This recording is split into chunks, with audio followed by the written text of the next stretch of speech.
तो अब हमारा नेक्स्ट टारगेट है कि कुछ भी करके हमें बीजेपी के फॉलोअर्स कम करने हैं, क्योंकि ये वो लोग हैं जिन्होंने तुमसे तुम्हारा फ्यूचर छीन लिया है। सोशल मीडिया पे इतने कम दिनों में इतना बड़ा साम्राज्य इकट्ठा कर लिया कि चारों तरफ सिर्फ कॉकरोच जनता पार्टी की बात हो रही है। माहौल तो ऐसा बना दिया गया है कि जैसे अब देश बदलने वाला है। लेकिन असली सवाल ये उठता है कि आखिर युवा इतनी जल्दी किसी पर भी भरोसा क्यों कर रहा है? क्योंकि आज का युवा टूटा हुआ है, डिग्री लेकर घर में बैठा हुआ है, नौकरी नहीं है, भविष्य का भरोसा नहीं है। और जब कोई आकर उसकी तकलीफ की बात करता है तो वो उसके पीछे जाकर खड़ा हो जाता है, उसको सपोर्ट करता है। लेकिन यहाँ से अब खेल शुरू होता है। देखिए, अभिजीत दिप के बेरोजगार की बात करते हैं, सिस्टम की बात करते हैं, युवाओं के दर्द की बात करते हैं, लेकिन हर बार कहानी जाकर कहां पे अटक जाती है? बीजेपी पे आकर खत्म हो जाती है। भाई, अगर तुम्हारा मकसद सिर्फ एक पार्टी को टारगेट करना है तो फिर तुम भी उसी राजनीति का हिस्सा हो जिससे लड़ने का तुम दावा कर रहे हो। युवाओं को अब ये नहीं सुनना है कि तुम इसको अनफॉलो कर दो, इसको ट्रोल करो, इसको गालियां दो। युवाओं को चाहिए नौकरी, अच्छे स्किल और बेहतर एजुकेशन।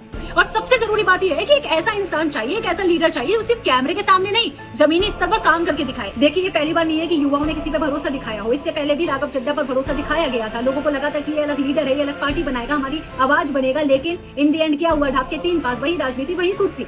कुछ फायदा नहीं हुआ, सिर्फ यूथ को ठगा गया। लेकिन दुर्भाग्यपूर्वक मुझे यही कहना पड़ेगा कि ये इतिहास दोहराया जा रहा है, फिर से वही हरकतें की जा रही हैं। अभिजीत भी अब वही कर रहे हैं जो और नेता कर चुके हैं। इसकी टोपी उसके सर, इसको टारगेट करो, इसको अनफॉलो करो। भाई, ये सब क्या है? मैं सिर्फ इतना कहना चाहती हूँ कि यूथ जितना भी है जागो। सिर्फ एक वायरल वीडियो देखकर किसी को मसीहा मत बनाओ। अगर सच में दम है तो भाई अभिजीत जी, आप खुद की पार्टी बनाइए, वो करके दिखाइए जो आप दूसरी पार्टी से एक्सपेक्ट कर रहे हैं। एक भी बेरोजगार युवा को नौकरी दिलाकर दिखाओ, एजुकेशन सिस्टम सुधार कर दिखाओ, भ्रष्टाचार रोक कर दिखाओ। क्योंकि सिर्फ एक कमरे में बैठकर, एसी रूम में बैठकर कैमरा सामने रखने से, गुस्सा दिखाने से देश नहीं बदलता। देश बदलता है काम से। अगर ये भी सिर्फ एक सोशल मीडिया स्टंट निकला या गेम निकला तो आप याद रखना कि जिस तेजी से युवाओं ने तुम्हें ऊपर उठाया है ना, उतनी ही तेजी से तुम्हें नीचे भी गिरा दिया जाएगा।